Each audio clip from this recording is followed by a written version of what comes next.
Talk Show. Recorded live. Hello and welcome to Castle of Horror, the show dedicated to horror movies and awesomeness. This week we continue our epic four-part discussion of the miniseries version of Stephen King's The Stand. Tonight, part 3, in which the cities of good and bad make progress in setting up their societies even as they begin to plot against one another. Bear in mind, if you haven't seen today's movie, we're going to be talking about it from the perspective of horror fans who have, so warning, spoilers ahead. From Denver, Colorado, I'm your host, Jason Henderson, creator of the Alex Van Helsing novels. With me from Austin is Tony Salvaggio, lead singer of the band Deserts of Mars and co-creator of the comic Psychon from Tokyo Pop and Clockworks from Humanoids. Say hello, Tony. Howdy. Also in Austin is Mr. Drew Edwards, writer for Rockabilly Online and creator and writer of the long-running comic Halloween Man, which you should be finding on Comixology. Say hello, Mr. Drew. Bumpity bump, my life for you. My life for you. And also... my life for you. Joining us from Denver, as always, color commentary from attorney Joey Guzman. Say hello. Hello. Hello. Okay, according to Wikipedia, The Stand is a 1994 American television miniseries based on the novel of the same name by Stephen King. Stephen King also wrote the teleplay and has a cameo role in the series in this episode we're talking about tonight. It was directed by Mick Garris and stars a whole bunch of people. The main ones we meet are Gary Sinise, Rob Lowe, Miguel Ferrer, Molly Ringwald, Adam Stork, Jamie Sheridan, and Ruby Dee. It originally aired on ABC starting on May 8th, 1994. So, let's get our opening thoughts on Part 3 in this four-part experiment we've been doing. Part 3, Night 3. People watching it along with us. Part 3, Joya, and then Drew, then Tony, and Armando. Joya, lay it on us. Opening thoughts. Well, I like this episode, or whatever, this part, a lot because it actually has actual action that's going on. And, I mean, it has all kinds of stuff. It's got some really interesting character development, particularly with Nadine. To me, Nadine is fascinating and so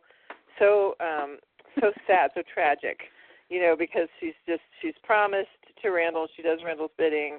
She has to, basically, he pimps her out. But yet she's so, you could just tell that she hates that she's in this predicament and she wishes she wasn't. And then, you know, we've got, she turns, oh God, what's his name? Forgetting the kid's name. Harold. Harold, thank you. Yeah, she turns Harold, so then they're both damned, and, you know, they have this strange seduction. And so Harold's going to, you know, carry out Randall's bidding as well. Harold doesn't seem to be conflicted about it. He seems to kind of be like, okay, well, this is the new normal for me. That's all fascinating. The journeys are fascinating.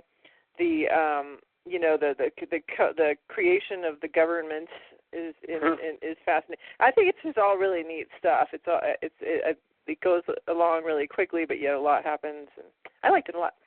Cool. Let's see. Who did I say would go next? It's Drew. Lay it on us. Opening thoughts. This is Night 3 that we're in here.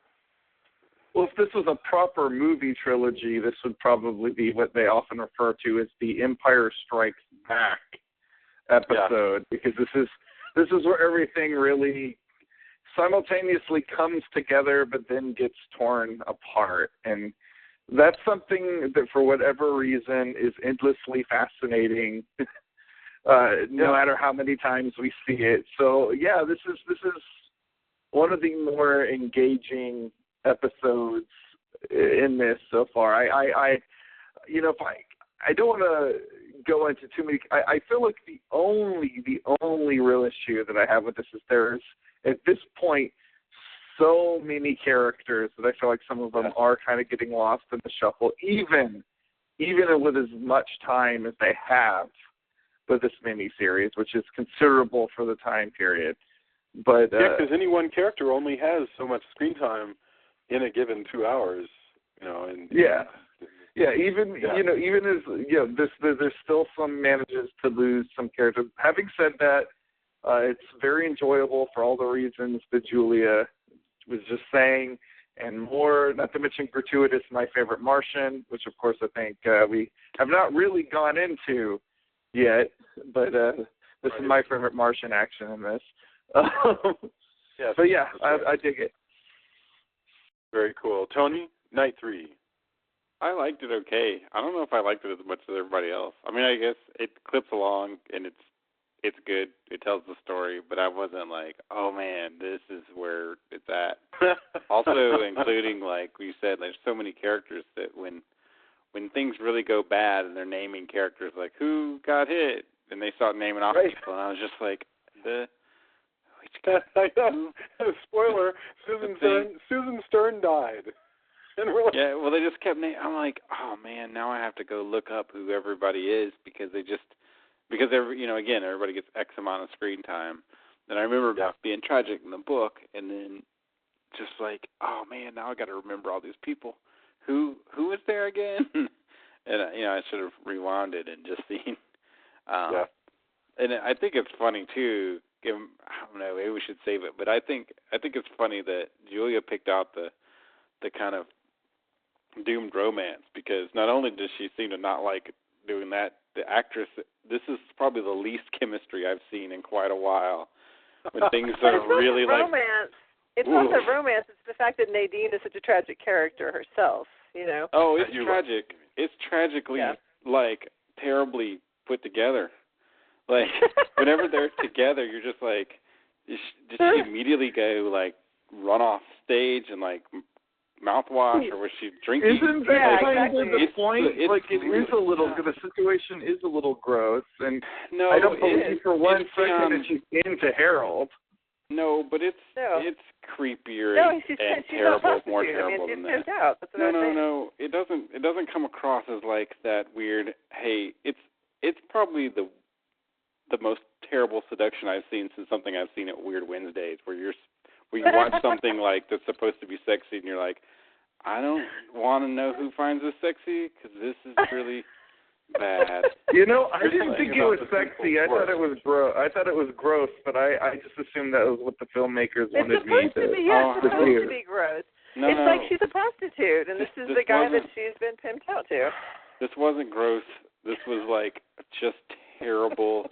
I don't want to be here with this person chemistry. In my opinion, like when I watched it, it was just like, wow, that nothing about this. Because look, I grew up on Skinamax movies, and there's a certain amount of like prostitutes and up all night movies where there's a certain amount of that, and they still somehow, even though it's kind of wrong or whatever in the story, made it, hey, that's kind of sexy. This was like the opposite of that. This is, again, something Weird Wednesday. Jason knows this. I don't know. And there's an anti-sexy, and this relationship has that in spades. I was just like, wow, this is I'm not disagreeing with you. I just kind of think that was on purpose.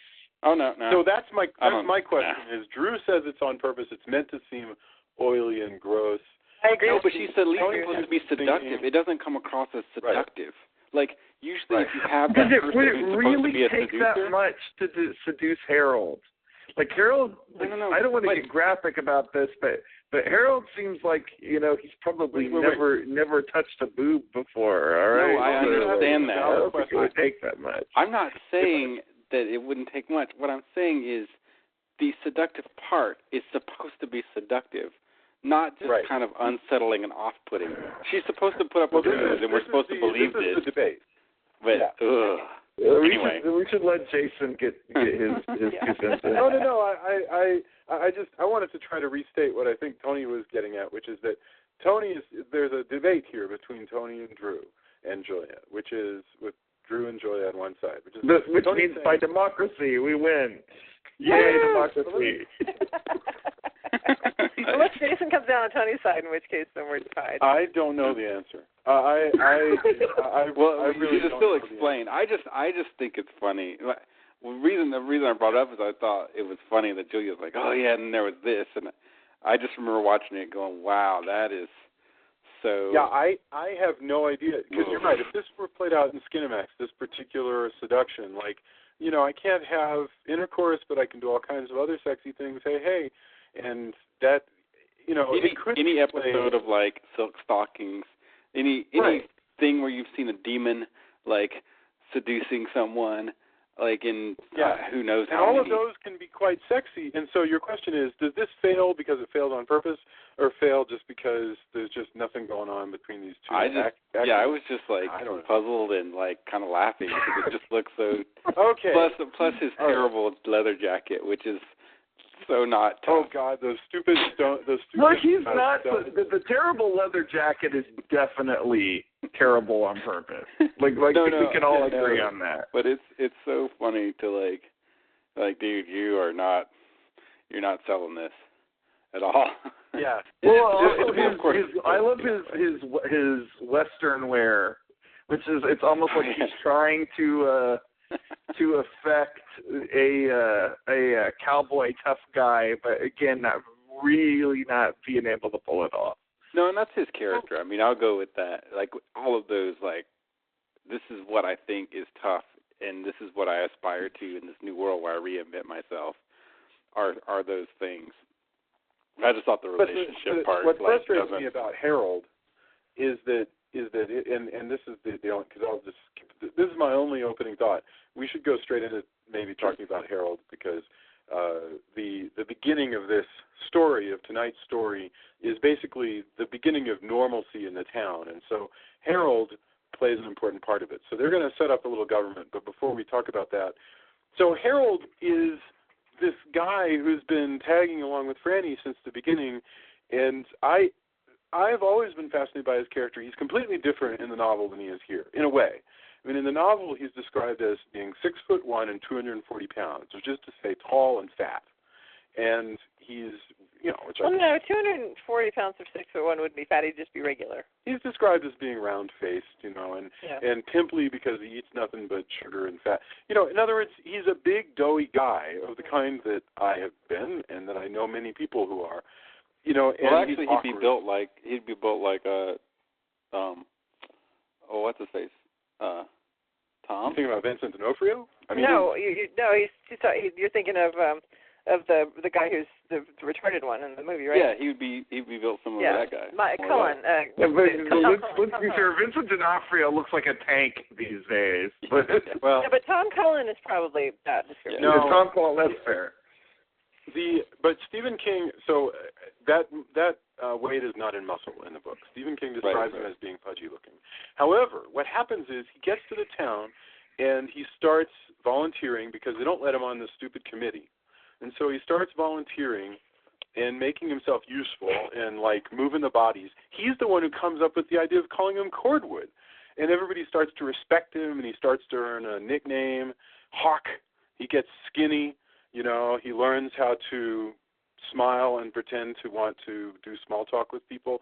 All this stuff happens to Harold. Well, and they can't do that in this because they're filming everything out of sequence, so they can't have him lose weight. Right. No, that's absolutely right. And then, of course, basically, he still doesn't get to be – he's still mad that he's not part of the government, so when Nadine comes along, he basically abandons what is a brief moment of Harold becoming, a well-adjusted person.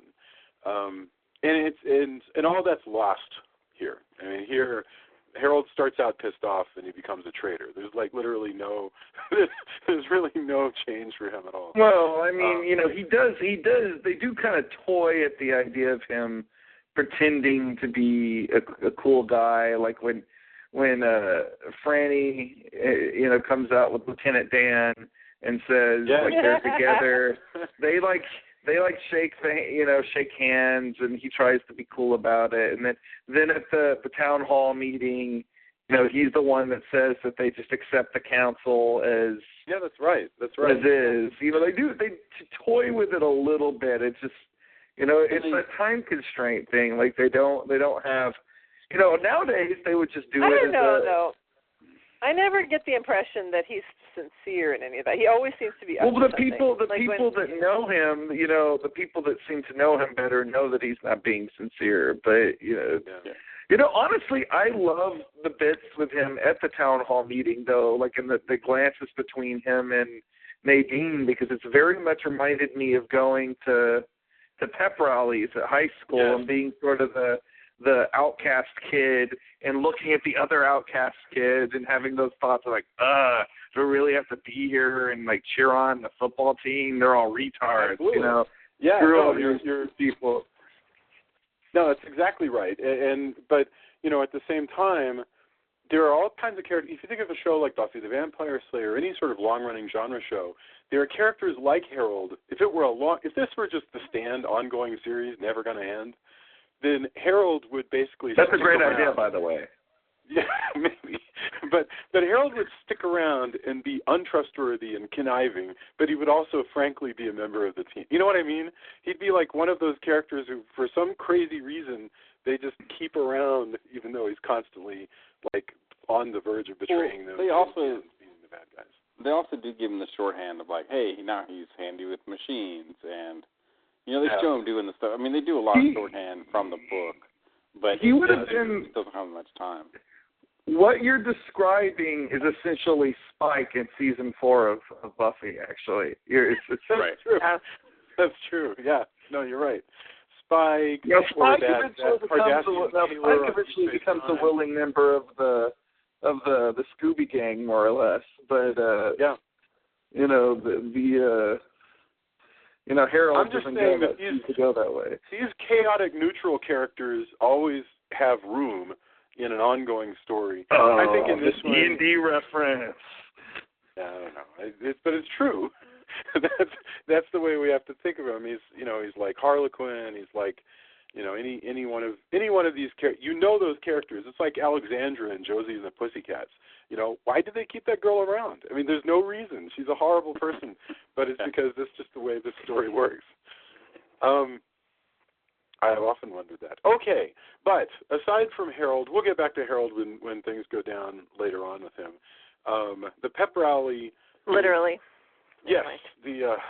No, hey, you set it up. Don't even. Okay. All right. It's Boulder. We have skipped like months it appears we've skipped months. Maybe it's just weeks. But we are in Boulder. Stu Redman is a town leader. He is doing emergency medicine until a doctor comes along, and they like you guys mentioned, they have Mother Abigail creates a list of people who should be part of the ad hoc committee, which is to say a new government made up of like 5 or 6 people who will make all the choices about how things will go down in Boulder. And it's basically all the characters we've met so far, including a couple that we have to keep going, wait, who's Susan Stern again? And Ralph, that's the guy with the pickup truck. I mean, at this point, for me, it just becomes shorthand. Like, that's the big guy with the pickup truck. I do love the flip side of what I was just saying about this being a pep rally. I do love the idea that Stu Redman makes them, suggest that they sing the national anthem because it's so gleefully sentimental and old-fashioned. Yeah. And Stephen King always dabbles in that kind of thing. Oh man, I will have to say the saving grace of that is also that it is a national anthem. That since it was done the year that it was done, it doesn't contain warbling up and down the scale for an anthem that's supposed to like be straightforward.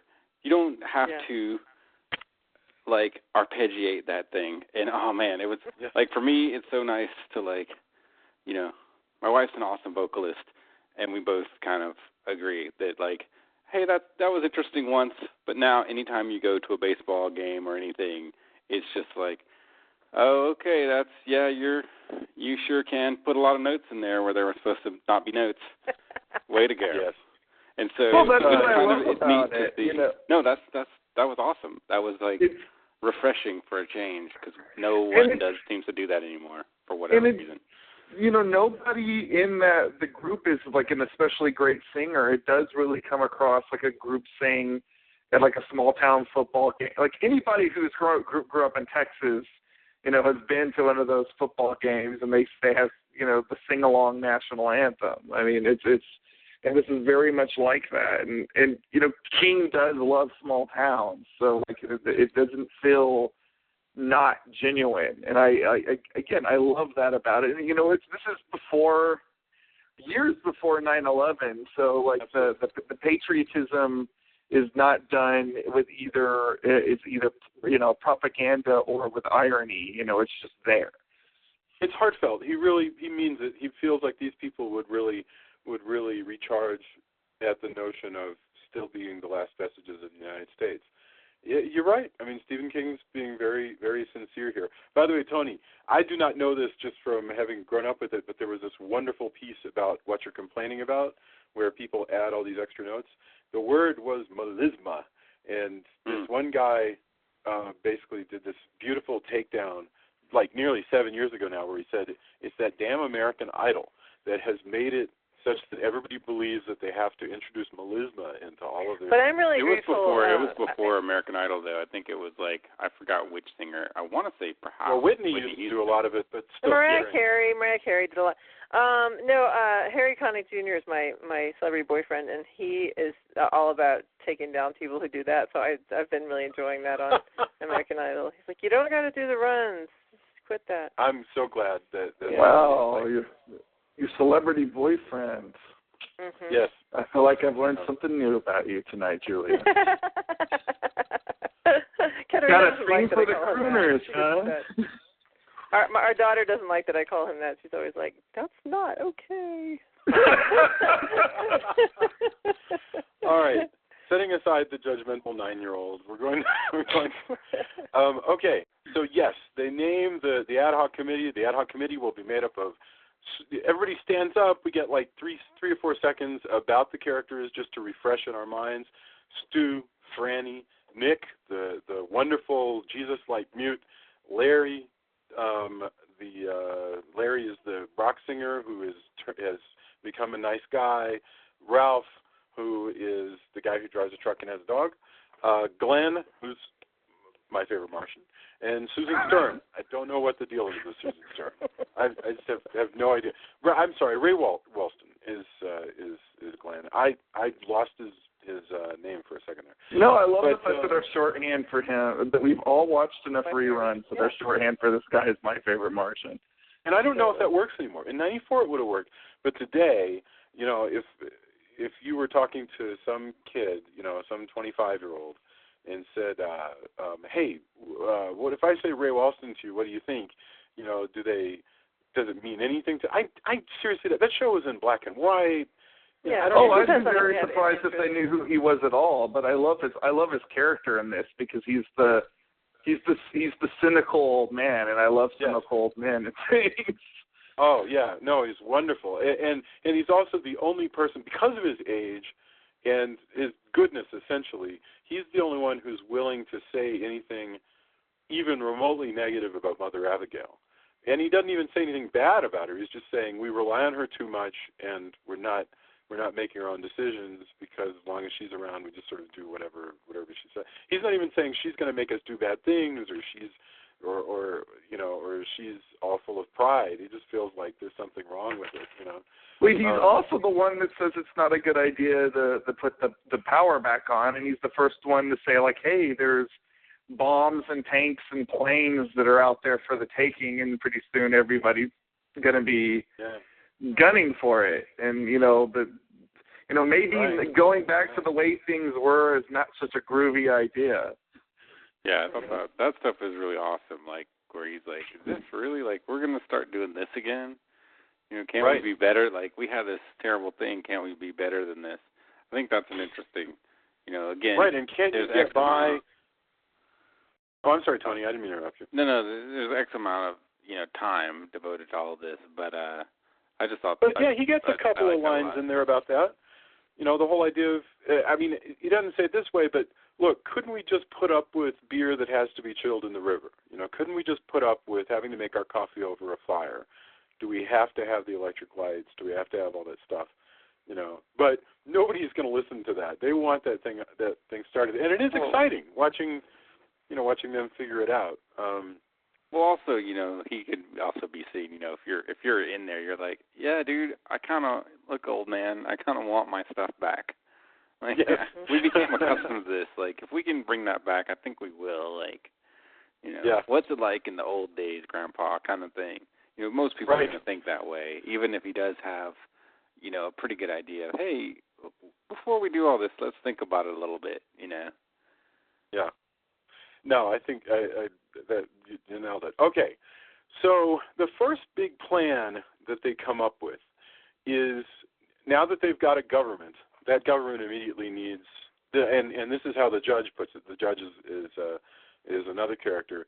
He goes, the first thing you're going to need are spies, because they really want to know what the hell is going on with Randall Flagg, the walking dude out there in Las Vegas. And so they have to pick a few people. So I want to go straight to talking about Tom. So they choose that one of their spies, who will go all the way to Vegas, is going to be the mentally disabled Tom Cullen, the giant childlike brained man. And and so they hypnotize him. Does anybody want to describe this hypnosis scene? Because I just thought it was fascinating, where we meet, quote-unquote, God's Tom. Well, I thought it was interesting, and it is faithful, but it is definitely of a time where they have, the number of times they call him a retard, and he's retarded, and the way he talks and stuff, you're just like, yeah. We kind of don't do that anymore. Well, do we? Actually, it's a good question. You don't actually meet a lot of I don't even know what developmentally delayed characters on TV anymore. What they did, just among people I know. I have a friend in comics who's people don't say retard. Yeah, you don't. She's that. Like, hey, that's true. She's called people out on that. Like, hey, this is my son has problems. He's not a retard. He's not retarded. He has other problems. I think in general there's a, insensitive people probably do, but like I said, again, it's of a time that, now I watch it, and it's weird when you see stuff like that, because you're like, whoa, yeah, this happened a while back, and especially in the novel, like the novel. It's politically incorrect, but I think people will still, somebody like a Hick, like some of these guys that are in this scene, still would say that, and Ray Walston would. Ray Walston takes this little disco ball and proceeds to start hypnotizing. And I don't think that Ray Walston uses that word, does he? Or does he? No. They call him dim, slow-witted. Yeah, exactly. So so they're going to hypnotize him that he's going to take a bike, go west, go to Vegas, and basically look and listen, just see what's going on, what everybody's doing, and come back when the moon is full. But the hardest part is, and he gets it, he's repeating everything. The hardest part is that at the end they have to say, if you're asked anything about why you're there, tell them that you were kicked out because you were a retard and we were afraid, the people were afraid that you were going to get a woman pregnant and have a retard baby. And it's like he has to repeat that back. It's so heartbreaking, because you just, it's just so sad. So then, he comes out of it and they take him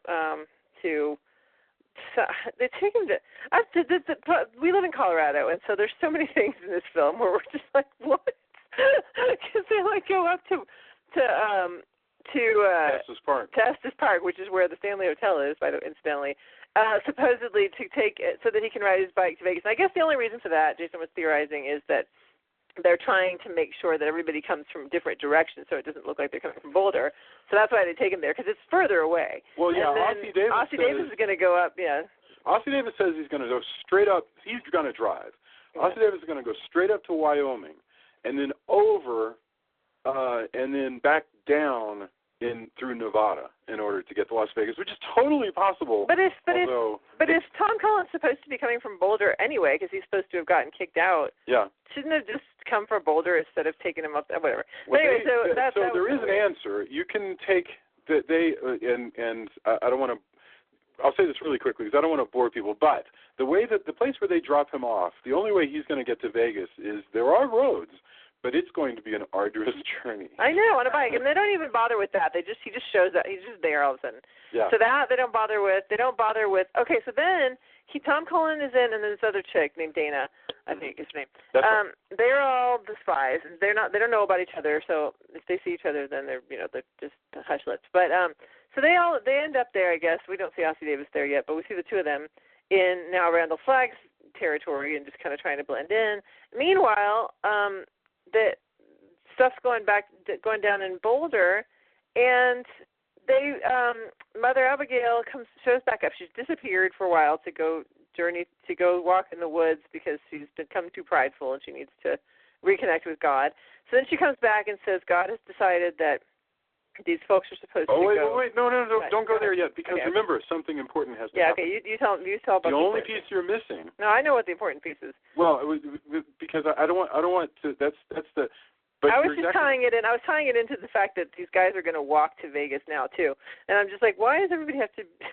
Well, that one, there's a later. sensible explanation for that one. Okay, go ahead. But your point is well taken, that the route that these people are going to take to get to Vegas, when the spies are going to get to take, are crazy routes, but they do give you an excuse, right? Which is that they want that they have to look like they didn't just come straight from Boulder on assignment. Right. So all of them are taking weird ways.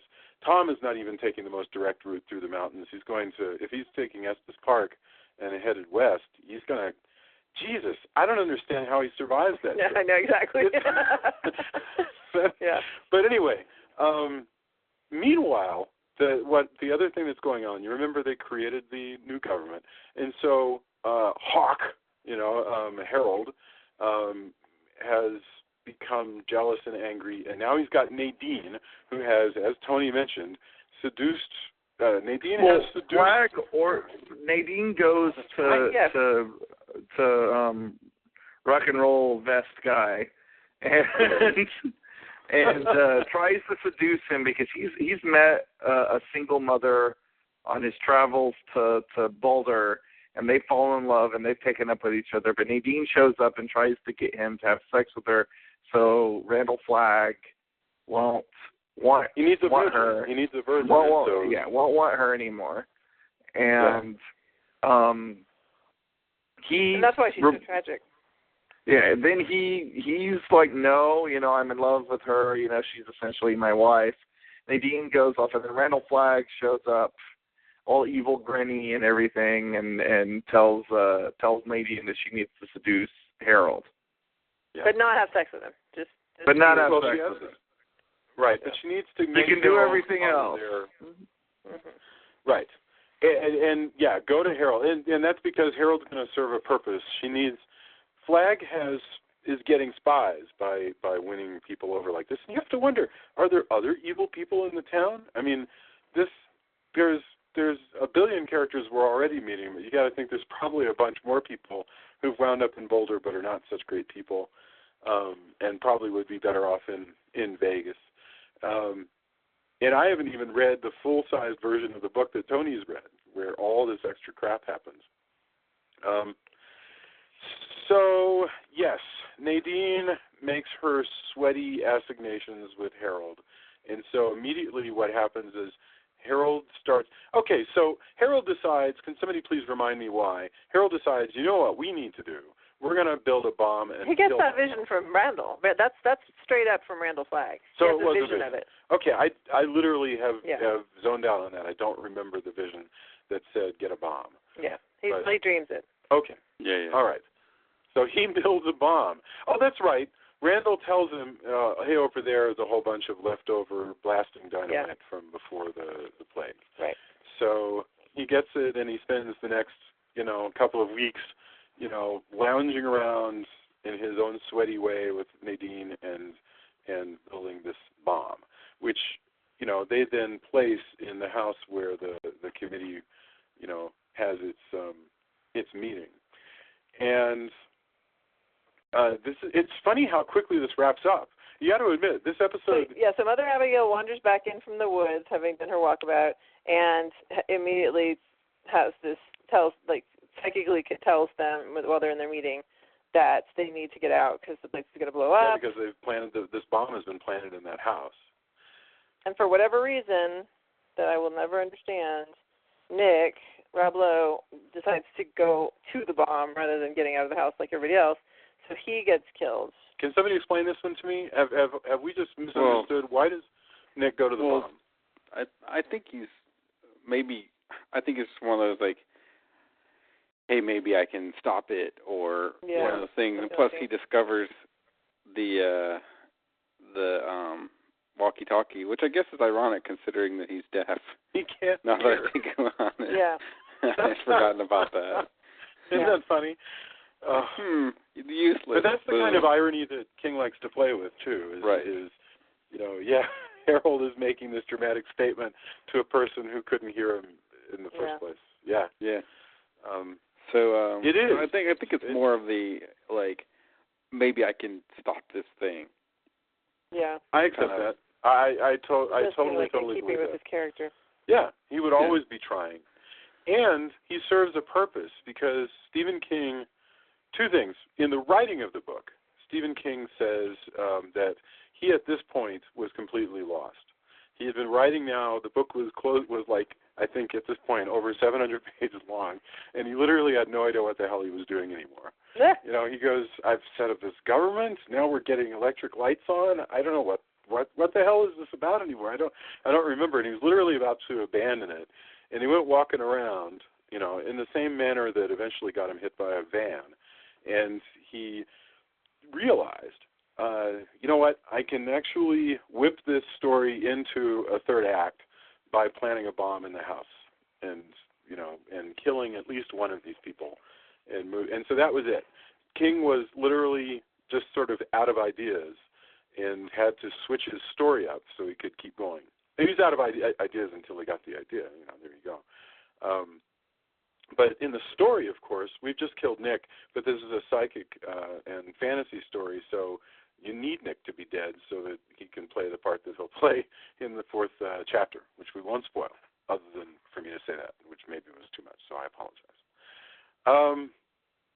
So, yes, and what do we want to say about this? Because all that stuff that happened there, Mother Abigail coming out of the woods, you know, I'm just amazed at how quickly that all wraps up. You know, it's clearly King is tired of having Mother Abigail around as a character too. Or, you know, that sounded kind of mean, but I think King feels a lot like Glenn does, that for these characters to start doing their own thing, Mother Abigail has to not be around to tell. Well, I mean, as a story device, she's kind of used up because she was there to gather them together, but now the Avengers are assembled, so we don't need Nick Fury anymore. Right. You know, Randall Flagg, you know, is her opposite number, but because he's the antagonist, you know, there's still plenty of stuff left for him to do. Yes. I should mention we should mention that the bomb goes off, Nick is dead, Susan Stern is dead, and I want to mention what's going on in Vegas. But before we do that, we should say, as Julia pointed out, Julia, what does Mother Abigail tell them to do? Now's your chance. Yeah. Okay. What? So anyway, so she's like, all right, those of you who are left from the and by the way, Molly Ringwald's having a baby. And so she and Nick are together, so she wants Nick to stay with her. But Mother Abigail says those of you who are left from the committee that are men, I guess, need to go to Vegas now and take on Randall. And I don't know if you're going to win or not, but I know you need to do this. God has said it's. And by the way, you need to go now with the clothes on your back and don't take any food or water. And I'm like, what? Why? On foot. So they're going to now walk. So we haven't even had our spies come back yet. And now all of our leaders are going to go walk to Vegas with no food or water. That doesn't make any sense to me. I was like, I don't understand that. That was very, you know, the Bible by way of Tolkien. Yeah, exactly. Yeah. I agree. Let's all throttle on to Mount Doom, shall we? Well, yeah, I know this whole thing is Stephen King's Lord of the Rings, you know. I think, Julia, I assume that you're deliberately not wanting to grasp what that is, because it's clearly a vision quest, right?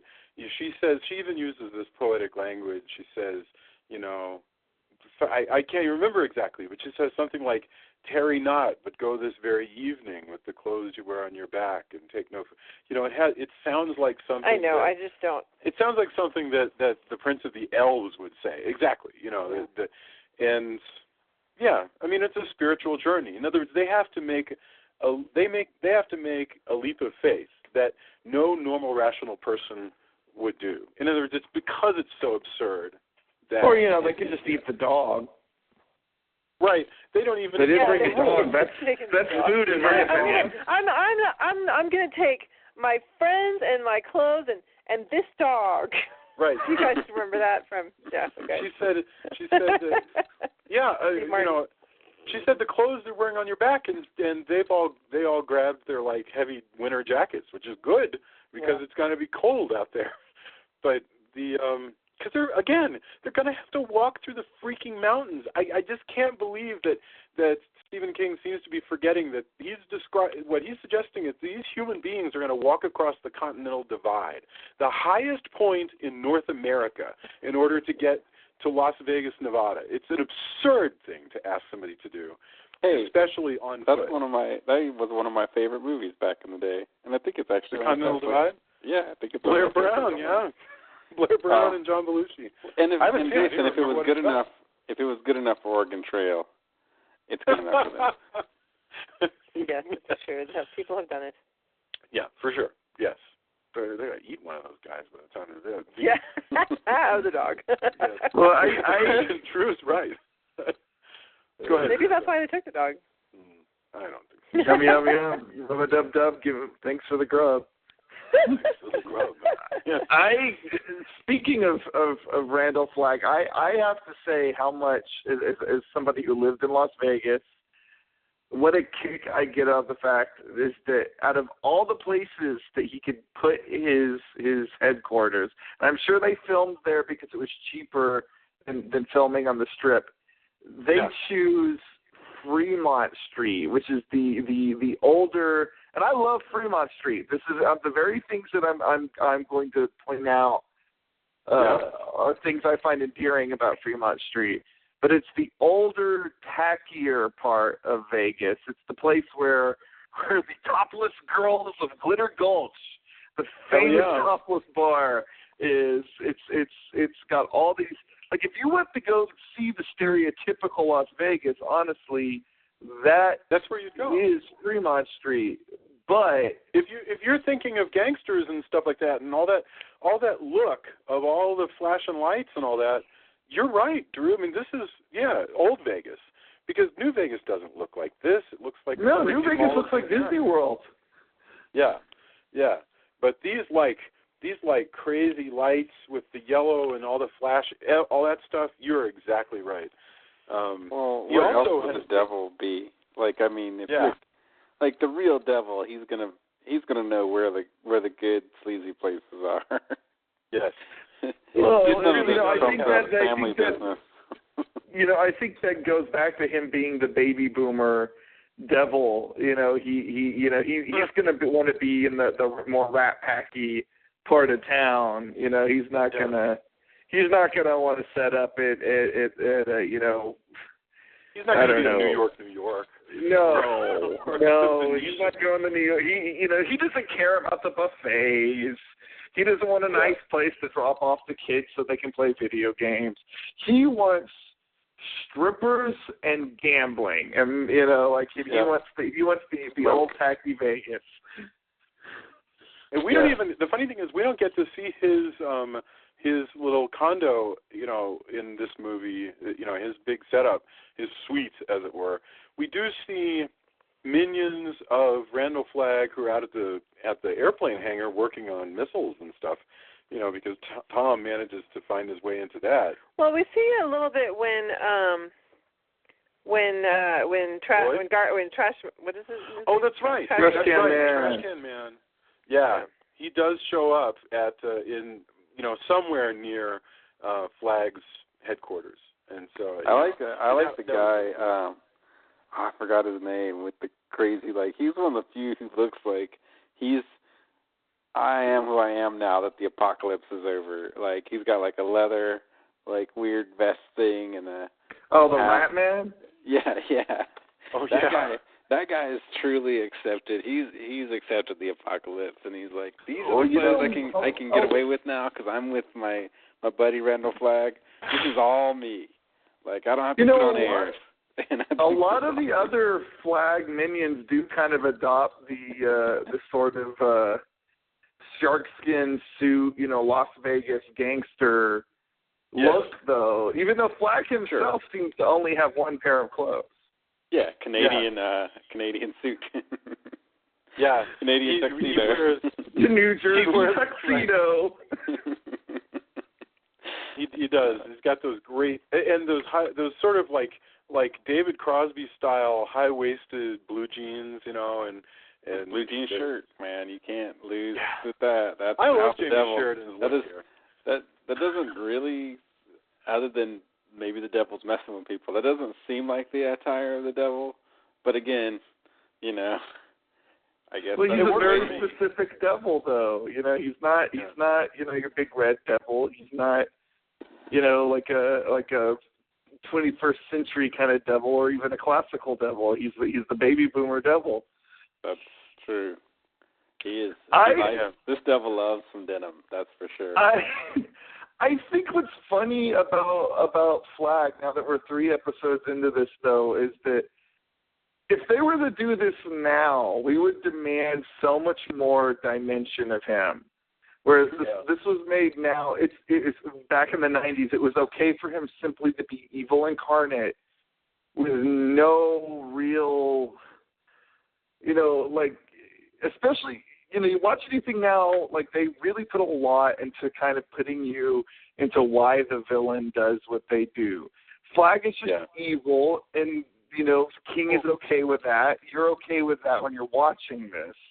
And you know, good though. Like, you know, I mean, because Flagg is the devil across all dimensions. You know, in the same way that the gunslinger becomes the eternal champion, like Moorcock's eternal champion, his opposite number, or I guess he's the opposite number of a lot of people. Like, you know, once Stephen King had decided that Flagg is Flagg in all over. But he's a version of him. You know, he's this eternal evil, and you know, in he's never really, you know, he doesn't have a ton of dimension no matter where he is. You know, he's just evil. But you see, you know, I think there's something that we, you know, I actually, you know, I love a multifaceted villain too. But I actually think that there is a place for villains who are like this, that just tell you everything need to know about them with an evil grin. You know, because, and I disagree with the fact, you know, there's always people like, well, a villain never thinks of themselves as a villain. I actually have always disagreed with that. There are people who are bad, and they embrace their badness. They are down with their bad I agree. self. I always found that to be really tiresome. Yeah, just a very tiresome sort of cliche when people say, but, you know, the villain doesn't think. It's like, I'm so sick of hearing all That's not always true. That's not always true. I mean, it's you know, there's a lot of people who come up with effed up reasons to justify terrible things that they're doing. There's also people who just like to do terrible things. Yeah, absolutely. Yeah, no, I'm with you. I heard somebody mention, and I don't know if it's true, that Randall Flagg in the book, I do not remember this at all, but Randall Flagg may not be completely aware of his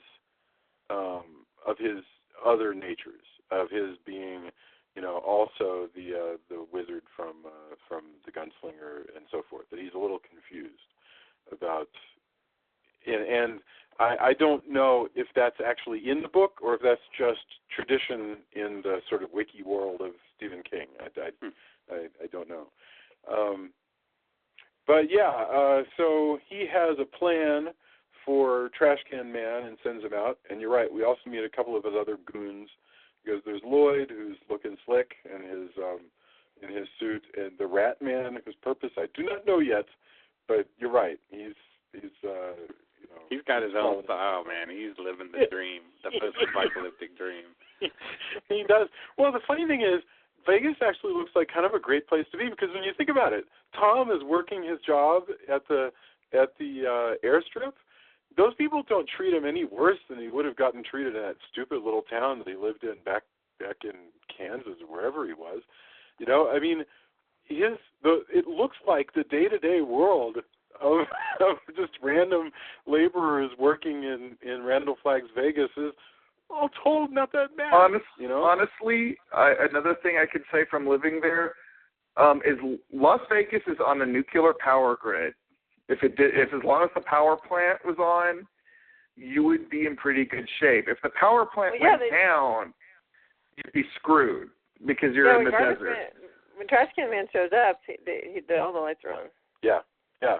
Well, and apparently that's still around. In fact, that was Drew's point last time around, was because I was like, how come they don't have to? And, right. Okay, nuclear man, it can't stop Las Vegas. It's right. But again, if the power, for whatever reason, if the power went down, all those people would be dead within 48 hours. Man was not meant to live in that part of the Nevada desert. So that's the flip side of that. Such a crazy act of hubris to put a city there, Well, essentially a pleasure palace, no less. Yeah, come out to the middle of the desert and have grown-up fun. Let's all meet out in the middle of the desert where we would all die normally. Now you're describing Burning Man, I think, but Vegas is very much. So the Native Americans didn't even live there. They thought it was they thought there were demons in that valley. So. Oh, how appropriate! But makes so much sense. The beauty of Las Vegas too is that, and why it's sort of appropriate that Flagg is there, is it is also a city essentially built by crime and vice, and that's what we like about it. Yeah. No, you're right. That's a good point, and it's always struck me as really funny that the bad guys go straight for Vegas. The good guys start out, where was it? Hemingford home, Nebraska, and then go.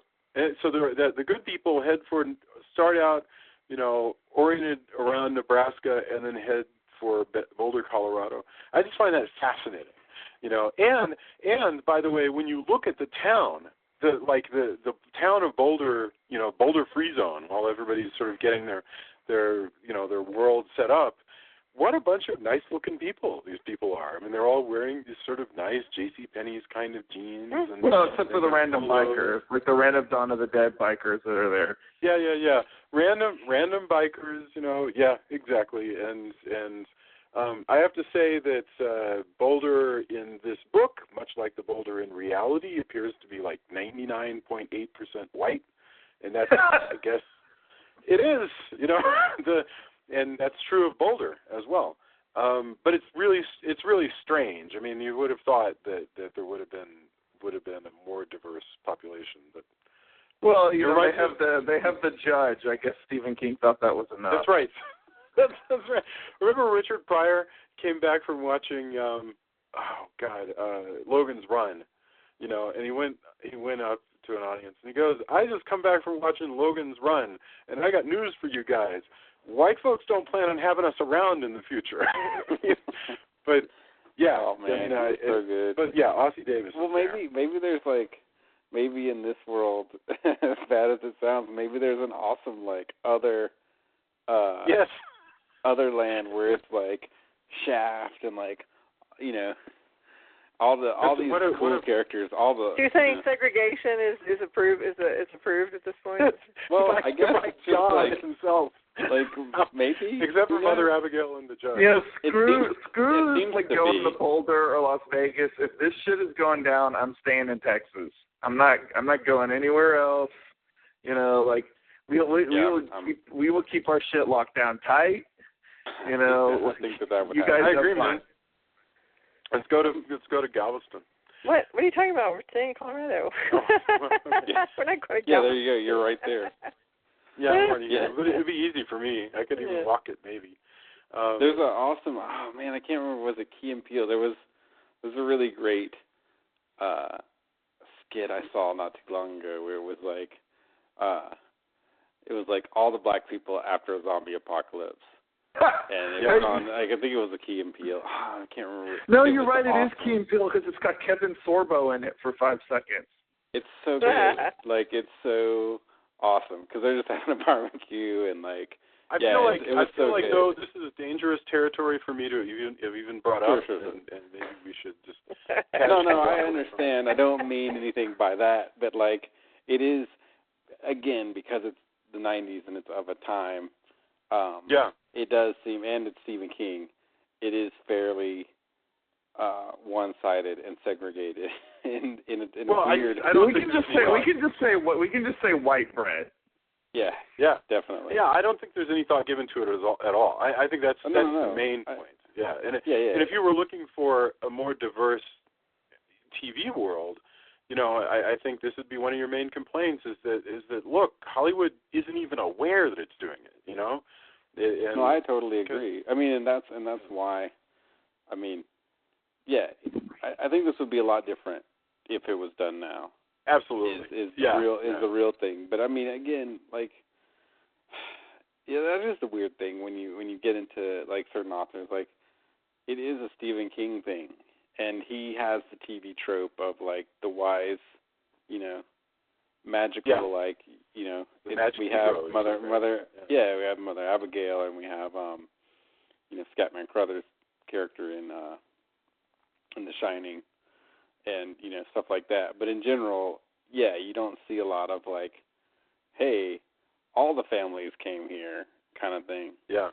But there are a couple of dark-skinned people in Boulder in the wide shots, but it is just remarkably white, this town. But again, like you said, this is just a matter of Hollywood casting in 1994.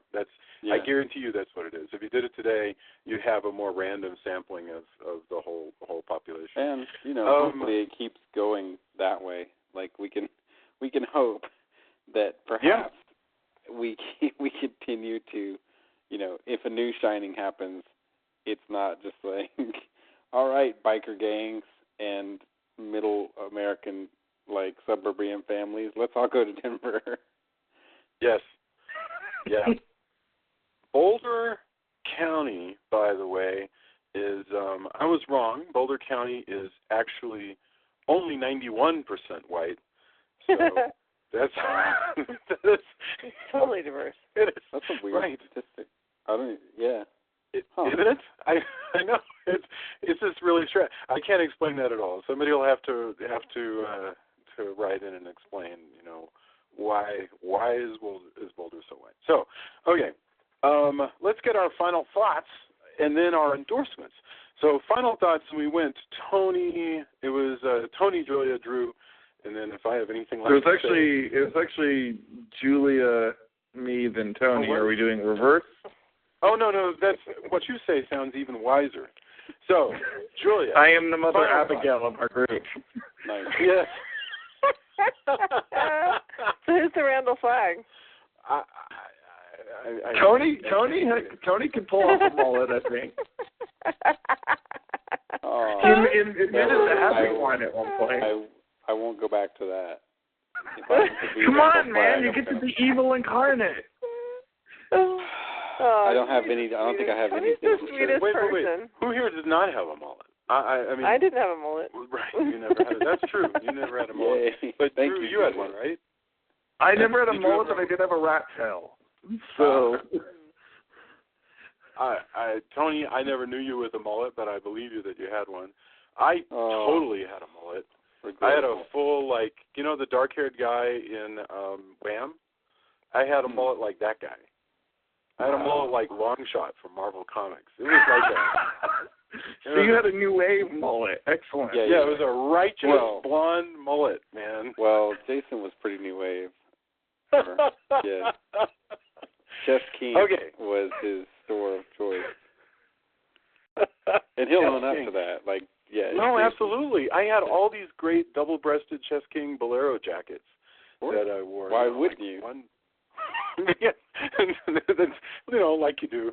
And then I think I lost them all in the tornado. It's very sad, but that's where those went because I had none of those things anymore. Yeah, his parents had a house destroyed, a beautiful Victorian house destroyed in a tornado, and while his mom and his sister and his brother and their dog were in the house, it was picked up and like moved over about 3 yards, and the top floor was torn off. And it was horrible and tragic, but the joke that has come out of it is that every That's time so tragic. Okay, it was a little tragic because the house. Yeah, you're right. But the joke that has come out of it is that anytime anything is missing, they're always like, oh well, it got destroyed in a tornado. Right. So I'm just like, so that's he says that, but probably what happened was that his parents probably were like, oh, let's get rid of these things. You don't throw out You don't throw out Chess King double-breasted. Yeah, you don't, but I'm thinking maybe the people in the house do. I was going to say, you don't. Your parents may have a different idea. I had these like high-waisted pants and Giorgio. But every time he's like, "Hey, Mom, whatever happened?" Oh, it must have gotten lost in a tornado.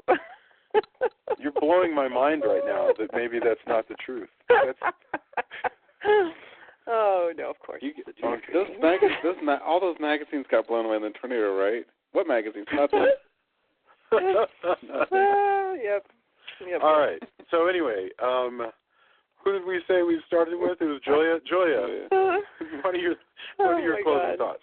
Okay, so I don't think that Tony's Randall Flagg. He's too sweet. He can't be. Oh. I don't know. I don't think there's a Randall Flagg represented in our little foursome here. So anyway, yes, I stick with what I said originally, which is that it's an interesting story. It moves pretty quickly. There's only a couple things that I was kind of like, really? I don't know if I would have gone that way. But I do, there's a lot of characters. But I actually feel like they developed the main characters pretty well, given how much there is to fit in there. And so, I'm excited to see the exciting conclusion. Yeah. And find out just how they're going to take down Randall, or they'll still lose, and Randall will take over the world. Yeah, maybe that'll happen. Yeah, maybe. So, all right. Drew, closing thoughts. I enjoyed it. I actually as this was actually written, the teleplay was written by Stephen King. I have a feeling he had a hard time getting rid of a few characters. I kind of wish he would have knocked a few of them out so we could have developed our main characters even more. And having said that, I still enjoy it. This has been a nice little time warp back to the 90s and, the things that were good about it and, some of the things that were not so good about it. But it's been an enjoyable viewing so far. And I am also looking forward to the exciting conclusion. Yeah. Very cool. Tony, did you have any final thoughts to lay on us? No, I like it. Maybe not as much. Like, it clips along and it's good. I don't know. There's something about this section. It's good, but it's not like fantastic for me. Yeah. I don't know. But it is like, a lot of stuff is happening. I think the Empire Strikes Back illusion is a good one. You see a lot more of the characters, and there's tragedy and there's rebuilding, and I think it does. Perhaps this section does suffer from having, there's a lot of characters and there's a lot of moving parts that are kind of going on in this section of the book, and because this is the first kind of rebuilding section. So I think when you put it into, you give it equal measure, time-wise on screen, there's a lot that falls off. But there's also, like, parts of this part also in the book drag. So, yeah, how do you keep it going and keep all our characters moving forward and everything like that? And I think, King writing the teleplay does a decent job of it. It is a fun exercise to try to imagine, what would we be missing if King had not written the script. If we said to somebody, some random person, listen, you got 4 2-hour nights to tell this story, but don't feel like you got to keep anything, what would they not include? Because it's so hard, because, if you're Stephen King, you're thinking, hey, I did a darn good job of cutting out everything and leaving little bits of favorite stuff that I wanted to keep. But it's wonderful to try to imagine, what else would we lose? Would we get rid of the judge? Would we get rid of, we know, you'd keep Tom and Nick because they're a fascinating couple. You'd keep Stu and Fran. You'd probably keep Harold and Nadine. But what else would you get rid of? I have no idea. I think Sarah Stern was probably be gone. And Dana, who we didn't even mention, who's the other spy, and we know that it might be trouble because she spotted Tom, and the whole point was that they were supposed to be separated and not know who else was in town. Why would that be trouble, though? Because she can be tortured now to reveal who else is in town. But they don't. Okay, whatever. I'm just saying that there's probably a reason that she spotted Tom, and it's probably that. don't remember, but I'm pretty sure it's that. So I don't know. I actually really sort of enjoyed this one because since Stephen King makes a choice and decides, I'm going to orient everything towards wiping a few characters out, the story actually clips along pretty well, but it does have that just overabundance of characters, like Tony mentioned. So it also is fun to imagine, like, if it is very, very, very 90s. It's fun to imagine what it'd be like if it were made today. It's also fun to imagine if, like, this book came out, I don't know, in the 70s sometime, I think. And so what would it have been like if it had come out, like, in 1978? How different would it be, and how would the characters play out? It makes me want to go off and sort of invent a fake 1978 version of The Stand. All right. That is not even a good final thought, except for that this is a 4-part series we're doing, so it's gotten really strange at this point. So let's get our endorsements. I want to hear what you guys might be reading or watching or enjoying this past week that you want to lay on us and share with us. So let's go in the same order if you have anything to share. So we'll go Julia, Drew, Tony, and then I'll see if I have anything. Julia, endorsements. What's up this week? We started back up with Mad Men, so that's kind of where my head is right now. Last few episodes of the series, so that's exciting. But that's pretty much it. Cool. Drew, anything to endorse? Yeah, Daredevil, and I haven't even finished it yet, but Daredevil in a big way. Daredevil is, if there's ever any doubt, I keep seeing the cynics online, saying like, oh, Marvel, if they got back X-Men, if they got back Fantastic Four, who knows if they could really, knock it out of the park. Well, they got back Daredevil, and my God, have they knocked it out of the park. Yeah. Like, every episode of this thing looks like a movie. Like, it's weird because I went in from watching The Stand, which looks very TV, to watching Daredevil, which is a direct-to-TV and a direct-to-Netflix series, and it looks so cinematic. And the fight scenes in this are better than most fight scenes in your big-budget action movies. Like, this is a really well-done superhero series, and honestly, probably, out of everything, there's a lot of comic-based fare on TV right now. This almost immediately topples them all over, and it sets the benchmark a little higher. Like, my wife's old stalker, Vincent D'Onofrio, is very great as the Kingpin, and at times actually looks a lot like John. His face just looks a lot like a John Romita Sr. picture of the Kingpin. So I was very happy to see that. And he gained weight to play the part, and he just looks like a freaking tank in this. And just everything about it is great. I'm keeping my fingers crossed. Everybody thinks I'm nuts, but I'm keeping my fingers crossed. Stiltman for season 2. You saw the thing, right, in the back? Like, you saw... I saw the what? There's a Stiltman nod. You've seen that, right? No, I've heard about that. I did not notice it. Yeah, it's good. Anyway, so it's... And I know the one guy... What now? It's a thing that exists. Whether or not it'll make another appearance is a whole different story, but yeah.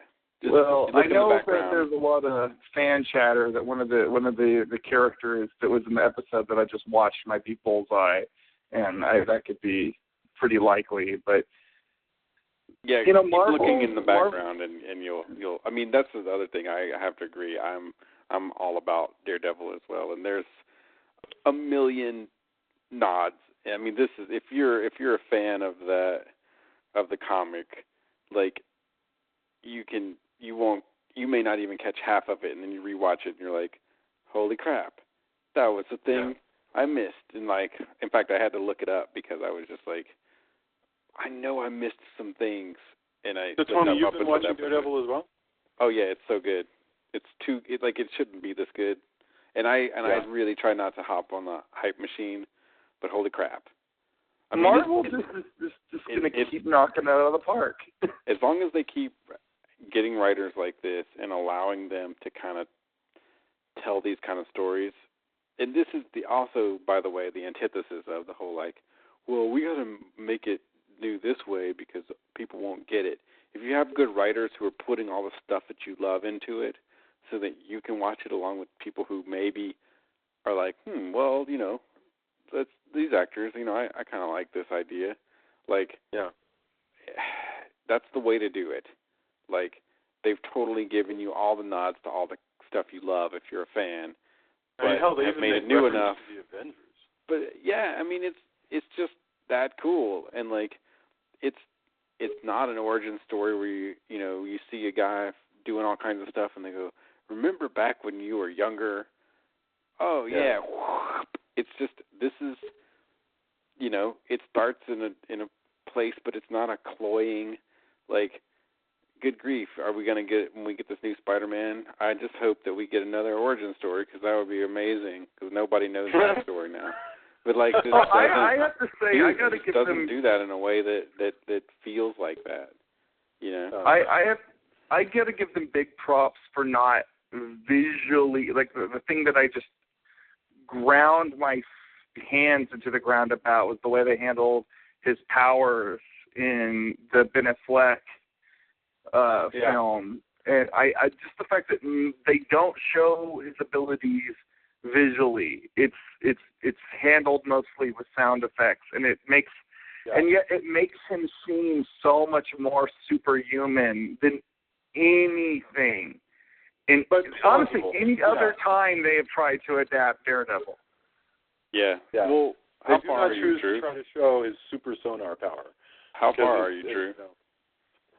Like it's dealt with, like, he has a stronger, he describes tasting things, or they'll have, like, they'll like, especially like when they show him as this kid when he's first got these abilities, he's talking about how everything is so loud, and it's a really good example of not hammering you with an idea. It's like this is a man with senses. He has lost his sense of sight, but every other sense is extremely above average. And just like I said, the way they present this is beautiful. And I don't want to go into too much detail because I feel like that's almost would be spoiling it. But I've really only gotten into Daredevil as a character very recently, which is from the Mark Waid stuff that's been coming out, and that's one of the things that Mark Waid really emphasizes in his Daredevil is his super senses, and I think that it's handled very similar in this, and it's just elegantly done. What episode are you on, by the way? I just finished. I believe it was called Condemned, and it was the episode where Wilson Fisk blows up the frickin' city, more or less. Oh, yeah. I'm further than that, and I think it is one of those things where, like, it's hard to do, but it seems like more and more TV is doing it lately, where each episode builds in a way that I'm like, oh man, that was better. Okay, that was better. Okay, that was better. I'm on 11, but like that's, I guess 10's the last one I watched. Well, I'm still on number 1. I haven't watched episode 2 yet. I will say, by the way, that the fights, the fighting even in the first episode is just some of the best fight choreography I've seen on TV. I mean, it's just... Tony and I were both really impressed with the fight choreography in Winter Soldier, and this may actually top that. Like, this feels really brutal. I mean, it feels really tough. When he's, when it's so funny when you think this is all illusion, right? It's all movie magic. But when he is just pounding away on some thug, you really feel it, and you feel the physicality of it all. It's a brutal show. There's even a really awesome nod to Old Boy in the second episode. Oh, really? Which I was really impressed with. Yeah, but it is a brutal.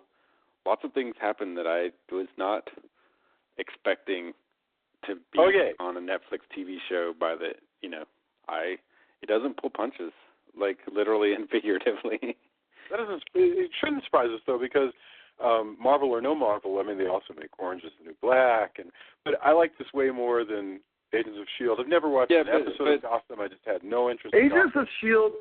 takes a while to get interesting. This is interesting right off the bat. And you know, even Agents of S.H.I.E.L.D., you know, towards the end when it gets really good is not to the level that this is. This is just like, you know, that was kind of Marvel learning TV. This is Marvel now that they've got this TV thing, you know, worked out, you know. Well, I will have to say that ostensibly, whenever I talk Agents of S.H.I.E.L.D., even though it's from a huge person in the industry, people go, well, you got to give it a season. Like, screw that. Here's Daredevil. It doesn't wait even one episode before it's awesome. So before you have to go like, well, you know, the network was messing with, or blah, blah, blah, and you have to make all these excuses. Nope. Here you go. Like, I feel that way off, about, I understand where you're coming from, because I feel that way about Arrow. Like, I got to say, like, I legitimately like Agents of S.H.I.E.L.D., and I'm glad I gave it time. I would not have watched it if it had not been on Netflix. Like, if it had not been something that I could have just kept going on in the background while I was doing something else, and then all of a sudden, hey, there's Bill Paxton. Wait, when did this suddenly get really fascinating? You know, that's fine, except that people are willing to give it. Like, well, dude, just give it a. There's all these excuses that happen because of who made it, but you know, I'm of the opinion. You have a chance to make a thing, and I'm not saying that anything I've created is better. Like, people could say that about anything I've made. That's fine. I'll take those lumps. But when you see it done, like. And there is no, like, well, just give it a season. Nope. Just give it you don't even have to give it an episode. I have a question about that. This is the way to do it. This is right here. Like, that's... no, I'm not disagreeing with this. This is light years away from Agents of S.H.I.E.L.D. Like, that was training wheels. Now the training wheels are off. But my question is, let's say that you do start a show, Agents of S.H.I.E.L.D. I'm not saying watching a show. I mean making a show. You start making a comic book series or whatever, and you get, like, a season in and you go, God, man, we've really lost the scent. We've made some mistakes. Isn't it worth trying again the following fall in hopes that I think it's awesome that it picked up. I'm not saying that but what I'm saying is when, you know, this is just the way to do it right here. Yeah. Not to have to make gauntlet has been thrown. Yeah. Like, you know, in fairness to what Jason is saying, my early Halloween Man comics are awful, and now they're pretty good. So I get what he's saying. I don't, like I said, that's why I had the caveat. Like, I'll take my lumps, right? But so do you have? But before this becomes a whole show about how awesome Daredevil is, and maybe we should do that. But But for now, we should let our listeners free. Do you have any other endorsements besides Daredevil, or you just want to talk Daredevil? No, I'm down with that this week because it lived up to the hype, and I didn't anticipate. I was like, maybe it'll be cool, and I'm constantly like, why am I at work? I should be watching Daredevil. Or actually, when I was watching The Stand, you know I had to do it for the podcast, and it was good. But while I was watching it, I was thinking, man, there's so many Daredevil episodes I haven't watched. And like that, you know. That's what we do. We do what we do. We suffer for you because we could have been watching Daredevil. Yes. Yeah, and I appreciate that. Could have been watching Daredevil. Okay. I predict that Daredevil will be the next, the early version of the costume will be the next big Halloween costume next year. Calling it right now. I would totally, I could see that in a big way. All right, I'm done talking about Daredevil now. It's funny, the quote-unquote early costume he has in the first episode is pretty close to the one that Rex, was it Rex Smith who played Daredevil back in The Incredible Hulk back in the day? Anyway. I think you are correct, sir.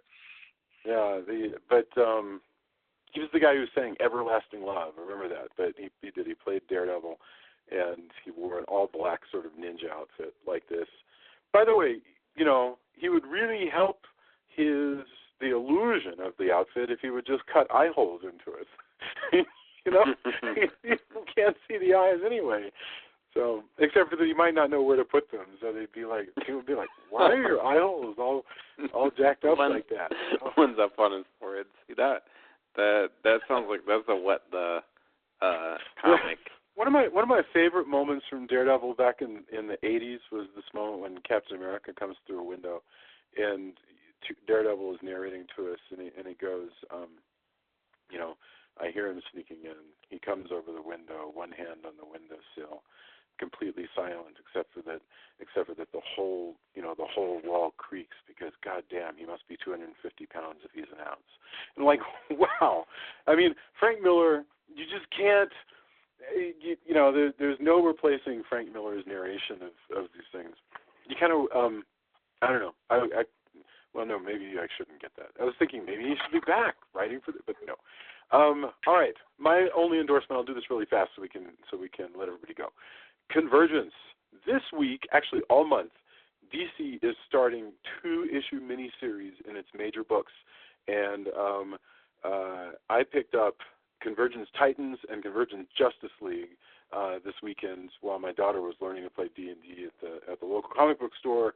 And basically what they're doing is DC has created all these books where they've interrupted the regular continuity to do 2 issues of each book in a past period.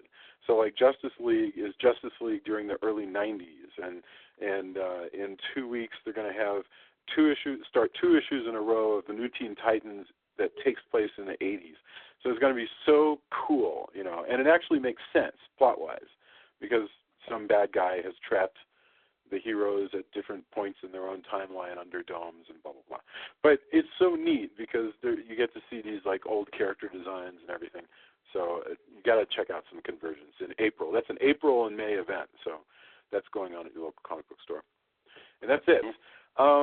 We will be back next week for one more episode of The Stand, our supersized review of this already supersized miniseries. So, and man, I'm actually losing my voice. We've been on here for so long. Thank you, everybody. Oh! Listen to us on iTunes. Thanks for coming in from Bleeding Cool. Leave reviews on iTunes. It helps people find the show. Come to Facebook. Argue with us. Watch the next episode on Netflix. We want to hear from you, and we will talk to you next week. Tell us that you would like to hear more about The Stand than Daredevil. Yes. Yes. All right. Bye, everybody. Good night, John Boy.